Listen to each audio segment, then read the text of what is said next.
What's going on, everybody? Welcome back to the channel. We're about to get into it here in just a minute. We're going to give everybody a few minutes to jump on. We're actually going to jump into some of the stats from tonight's game.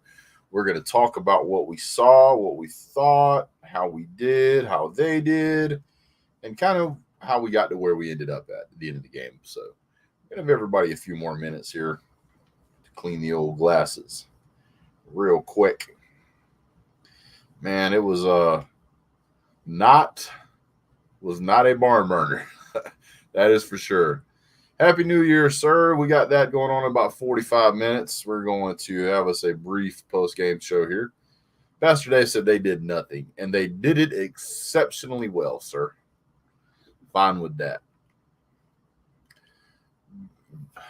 Apparently that cleaning cloth is not quite as clean as I thought it was. Because it's pretty dirty still. So, yeah. What's going on, Husker Gray? What's up, P Digits? Finkel is Einhorn. Congrats, Bulldogs fans. Thank you, sir. Appreciate that. Thank you for the congrats, Husker Gray. The real TV says congrats. We will be ready for round 2. Have a good New Year's and that. We're going to do some of that too, don't you worry. But we are going to have us a brief post game here. I do want to talk about the stats. Let me get over to ESPN.com real quick. I use ESPN.com because it's pretty easy for everybody to get to, and nobody really argues about this game. This game was pretty much over from the first quarter on. Georgia scored more points in the first quarter than Michigan scored all game. The win probability of Georgia started out at about 70%, and then it didn't take it long for it to jump into the 90 percentile mark. Georgia was absolutely demolishing everything that Michigan was trying to do. We'll get into the box score stats here in a second. I got to close a bunch of these windows out. Nobody scored in the third quarter, which was kind of weird. It almost seemed like Michigan kind of made some adjustments, but it just wasn't enough. Stetson at one point was pretty efficient, and it seemed like he kind of got away from him. He threw 20 for 30 for 310 yards. You know, if you were going to come into that game and tell me Georgia's going to run for 310, throw for 310 and run for 190, and then that's the way that game would have played out, I'd have been really surprised. Shadow says, go Dogs. Pastor Dave says, Kirk said this morning it was good to have new blood in the playoff, and they got smoked. They did get smoked. Yes, I'll be buying an Orange Bowl shirt. I'll buy a game. Any big game like that, bowl game or whatever, I'll buy a shirt. I don't know how many Georgia shirts I've got. Typically, my wife will buy it for me, though. What do you think about Kirby not allowing the Gatorade bath? I like the mentality of it. The fact of the matter is he's like, look, it's not time to celebrate. We got a big game next week. We got to get up for. It's not time to celebrate. This is just a bump in the road. How about them fine dogs, sir? Yes, sir. Stats just say domination. I completely agree. What I don't see right now in the chat section is a whole lot of Michigan fans, and I don't expect to see any. Those guys are going to probably disappear for a while, and we'll see them the next time Georgia probably loses. They'll come back and they'll want to say something then, which is fine. And then we'll politely remind them how bad the SEC dominated them. Chad Arthur said last night Georgia was going to be the dog out of Michigan. Where's those Michigan fans now? They turn into ghosts real quick. Now, you'll get one or two that'll show up, but most will just flat out disappear. Cincinnati only had 218 yards. Michigan had 237 yards passing and 88 yards rushing. They couldn't move the ball. 3.3 yards. They did have some. They did have some explosive plays on offense, and that is where they got basically all their points from. Busted coverage is what happened. So one busted coverage and got Andrell Anthony in the end zone. And then I think they had one short rushing touchdown? Let's check. Oh, wait, they only had one touchdown. I'm sorry. I couldn't help myself. I should be more polite. I apologize. You guys put on Michigan put on a great game. You guys put on a great game. Thank you for driving all the way down to Miami after talking all that smack and getting run out of the Miami Stadium. About halfway through the fourth quarter, after Georgia scored that last touchdown, they got up and left. It was over.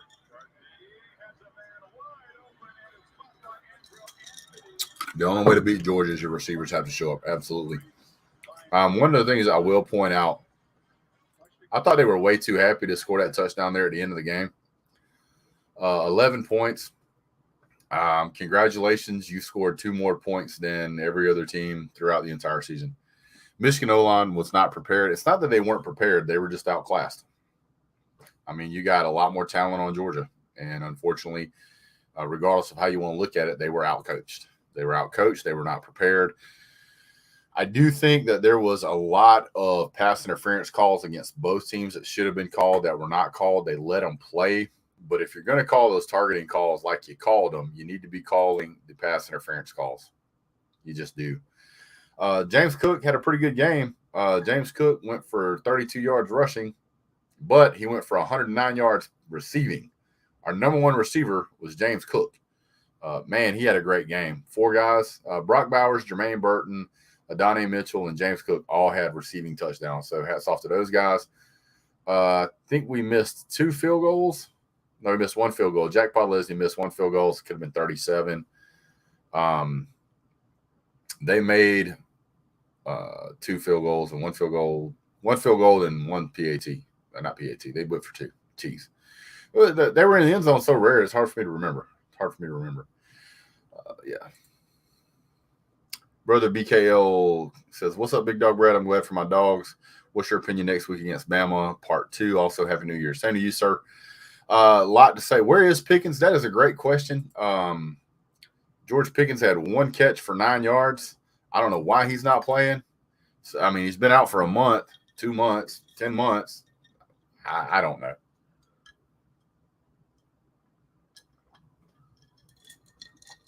Sumner LB.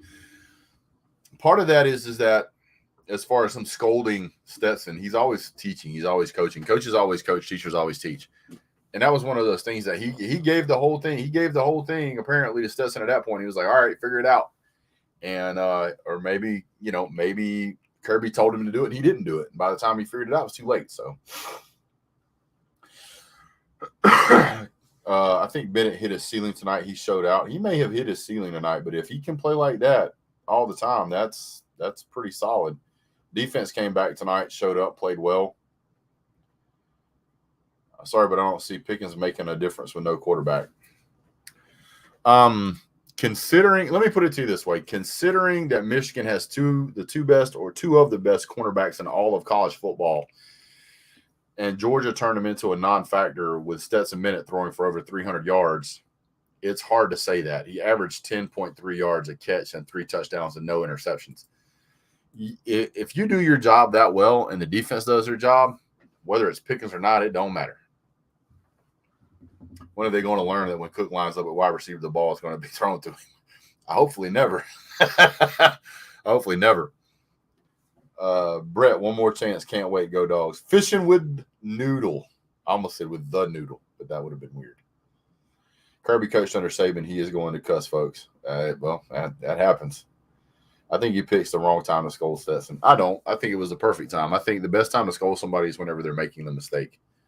And then that way it's fresh in their mind.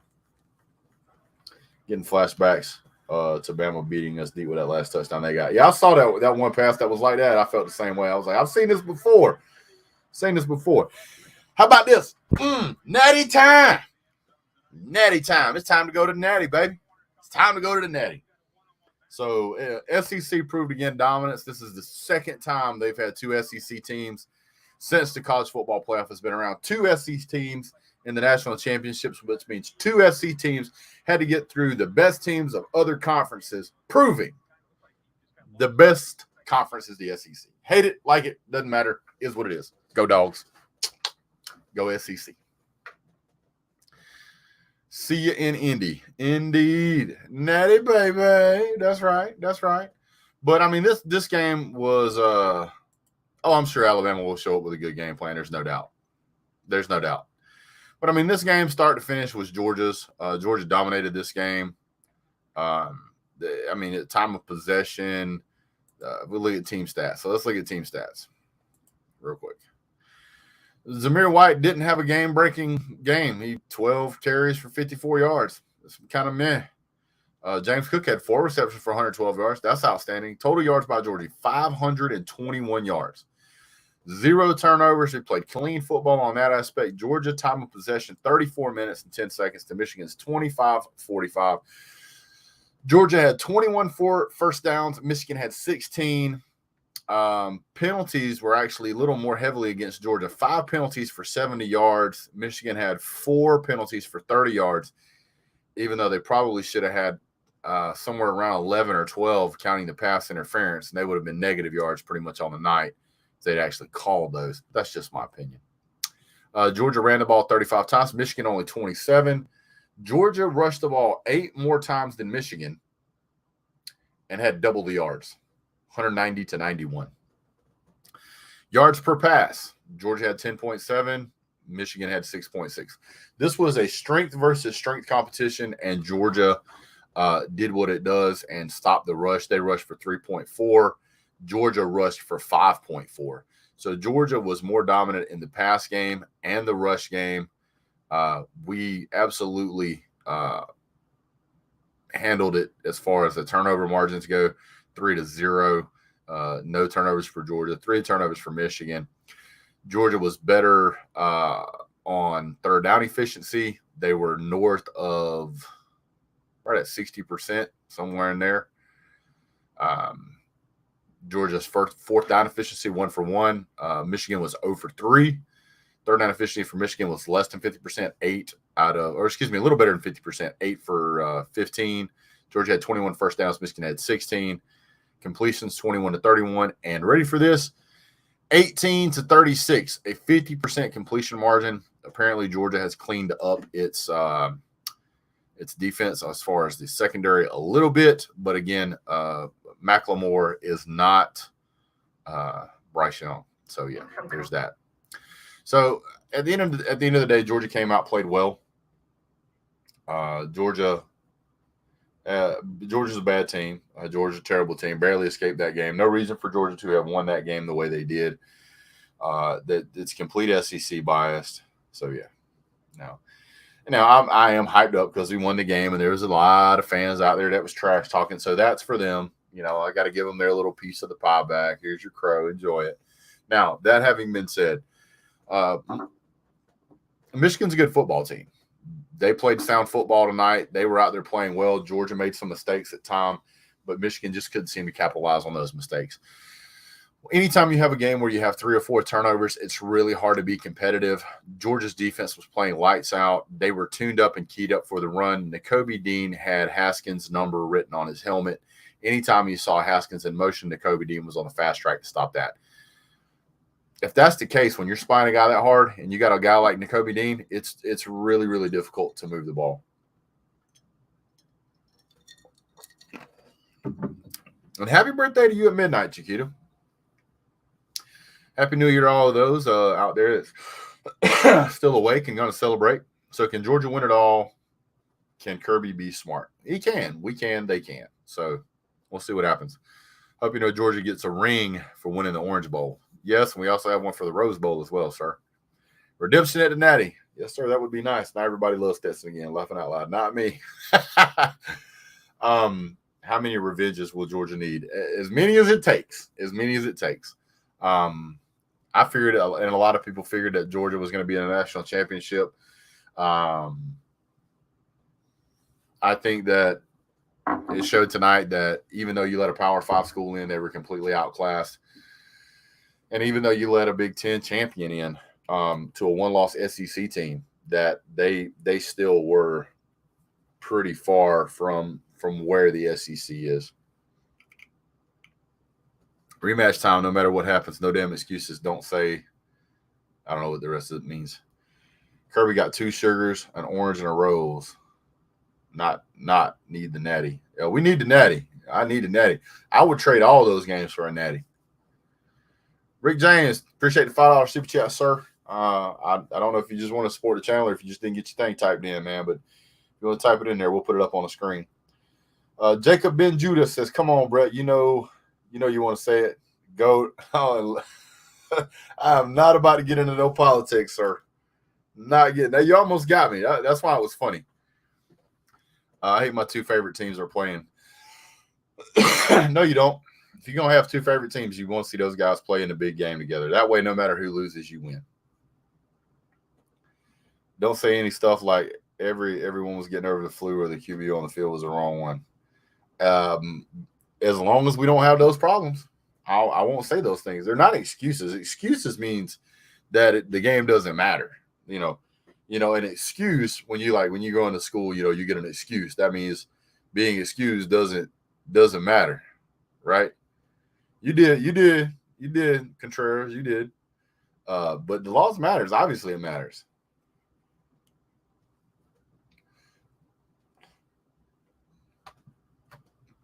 Well, Yakisaki Sumo. Normally, I would agree with you, but whenever we've had what we've had through the COVID protocols, they've made allowances for that sort of thing. So, I mean, it's obvious that can play a factor. I don't want any team to play any other team whenever they're not at 100%. That's why I don't like when players get hurt. I wish Mechie wasn't hurt. I really do. I wish he was at his very best. Georgia's going to have one player who's going to be out the entire first half due to a targeting call, which was completely nonsense, but in my opinion. Pastor Davis has hit the thumbs up. He is both accurate, correct, and generous. We appreciate that, sir. You guys feel free to hit the super chat button. You guys can share. There's also a PayPal link sticking around. Some if you guys want to. My printer just turned off for no reason. You guys want to join the PayPal team there, you can do that as well. Next season, we will also be doing a Patreon account. You can become a member to the channel as well. So, yeah. Appreciate that, Yakisa Kisumo. I appreciate you being here. LSU fan says, if Georgia doesn't finally beat Bama, I'm in the title game this year with that team. It's never happening. Man, stop trolling. You're killing me. Georgia got a receiver out also. That is true. I did see Jermaine Burton. He'd been on a milk carton for a while, though. Hit the like button, people. Thank you. Go Dogs going to the Natty. It's nice to be going to the national championship in a week. It really is. I'm excited about it. But I would be lying to you guys if I didn't say there's a little bit of nervousness and stigma that comes along with that just because we're playing Bama. I mean, it is what it is. Brooks had way more wide receiver yards than Williams today. That was true. Brooks looked really good today, especially that one catch downfield where he got blasted and just barely made the pylon. That was a really good heads-up play by him to get out across the goal line like he did. Bama will beat Georgia again. Sorry, bro. Roll Tide. Well, here's what it is. What needs to change for the Bama game? Georgia still got to continue to improve on its secondary.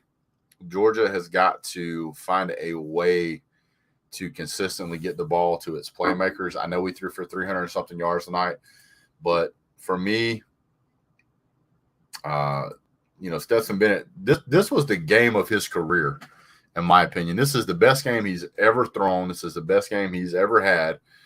His completions percentage was 66.7%, which is pretty much the best he's ever done in conference play.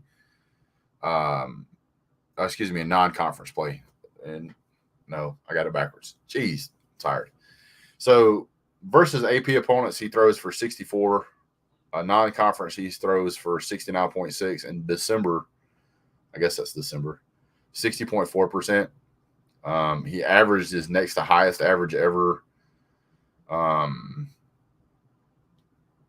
3 touchdowns, no interceptions. This is the only team and ranked team I think he hasn't thrown an interception against. I'd have to look into it though. But he had a great game tonight. Absolutely great game. You can't hold nothing against him. If he can play out this every game or improve on this, it's quality quarterback. Georgia doesn't have to have a Heisman Trophy candidate. It would be nice. What will happen with JT? He'll probably transfer. I don't blame him if he does.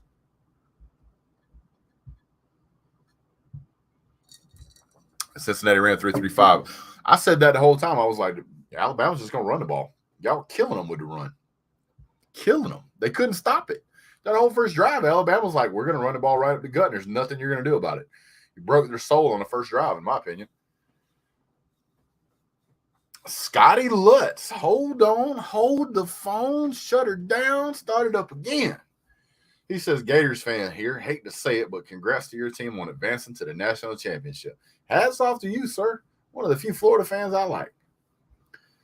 Bryce had an off game for him. Bennett had his best. Look for Bryce to bounce back with a great game. We'll see. We'll see. It'll be a good game no matter what. We got to go into that Bama game like we ended in the SEC stifling on D. Yeah. Yep.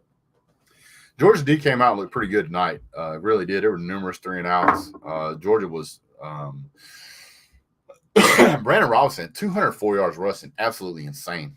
Absolutely insane. Roll Tide, roll Bowers is the truth. Shaking my head. CVC Tyrese. How you doing, sir? Jet Mech says Georgia just seems to have gotten better. This was their best performance of the year. I would agree. This was the one game this season where you can't say that the team they played was overrated. You can't say that the team that they played was bad or any of those things because Michigan was a dominant team all year. They won their championship. They got over the hump of beating OSU. They played Georgia, and it wasn't even close. Wasn't even close. What's up, Raj? Doing Jesse J. Doing, sir. Georgia won't make the same mistakes they did. It's statistically speaking, it's pretty difficult to beat the same team 2 games.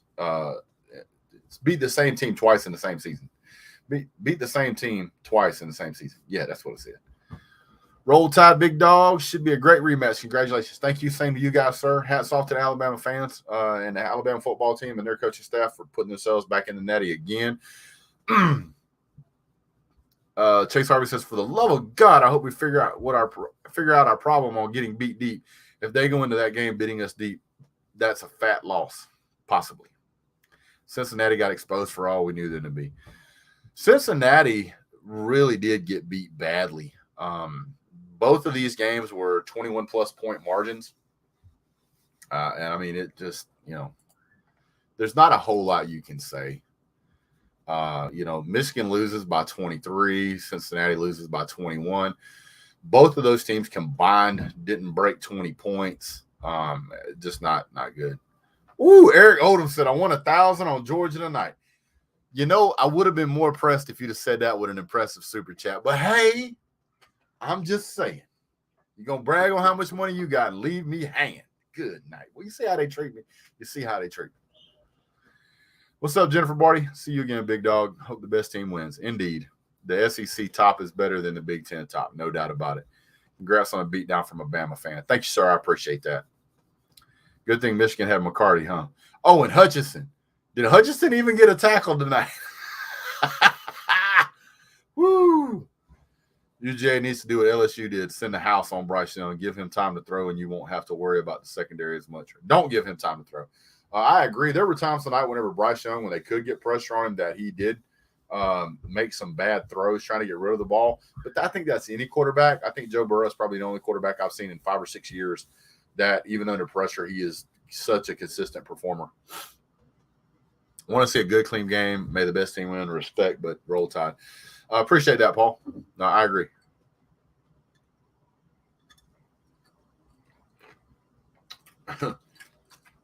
LSU fan looks like he entered the UGA transfer portal. That's a possibility. We're taking applications. Yeah. I wonder, does Cincy losing proves the committee point by not really putting a group of 5 teams? It should. It absolutely should. Just like Notre Dame shouldn't get in. Every time they get in, they get demolished. Brett with the David Green jersey. Somebody recognized it. How about that, man? Not many people know that. Not many people know that. David Green's one of my favorite players. Glory, glory to Georgia and with Michigan. That's what they were singing in the stands.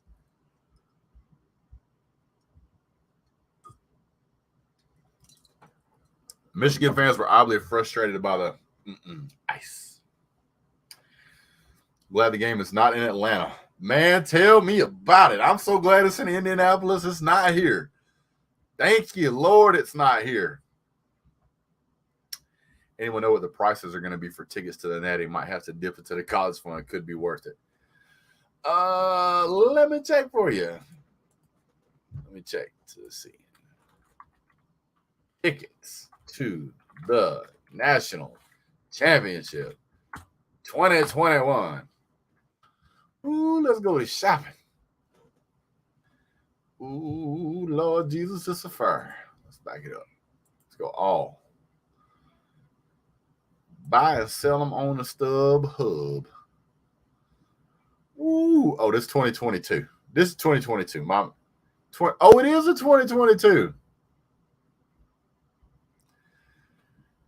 Only 6 tickets left at the lowest price of $899.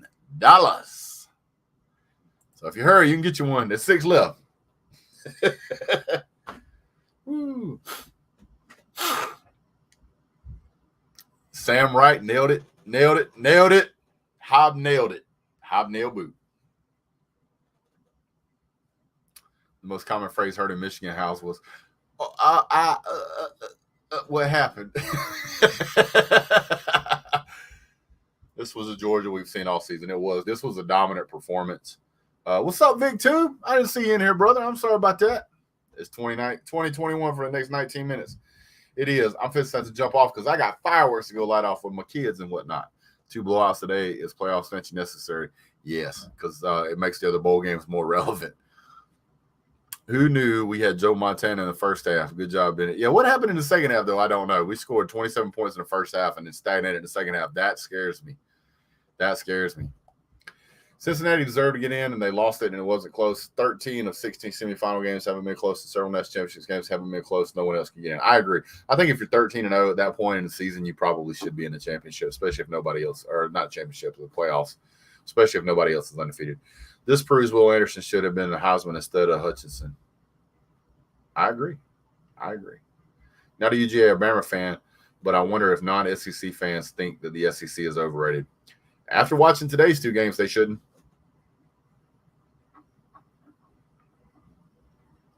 I'm not saying anything about Alabama. To be the man, you got to beat the man. Woo. Yeah. So, I mean, that's pretty much a breakdown in a nutshell, guys.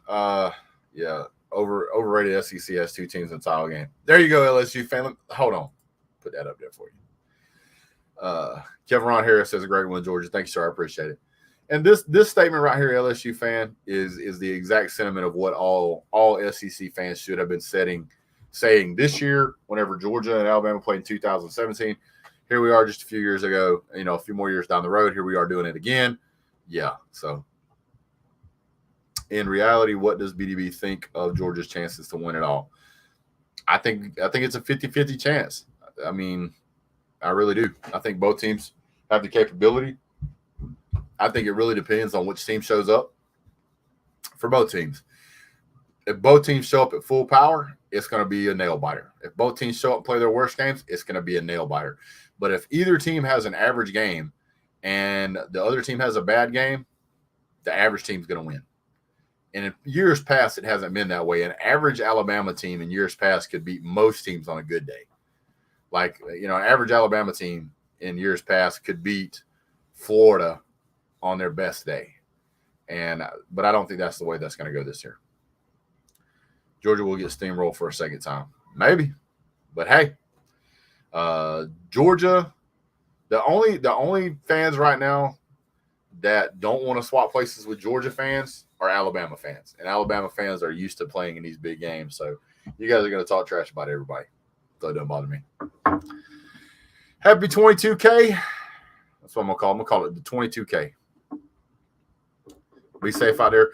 Hey, by the way, if this is your first time tuning in, don't forget to like, subscribe, and share. You can subscribe to my channel, Big Dog Brett. You can also subscribe to simulcasting on Voice of College Football SEC, Voice of College Football Georgia channel. Go check out Mark Rogers TV. Search for it on YouTube. You'll be able to find him, no problem.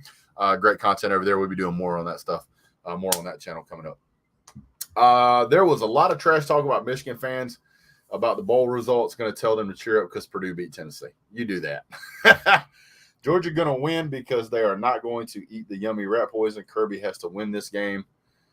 Too much riding on it. Happy 22K. Yeah, appreciate it. You think OSU fans want to switch positions with UGA fans when was the last natty for Georgia?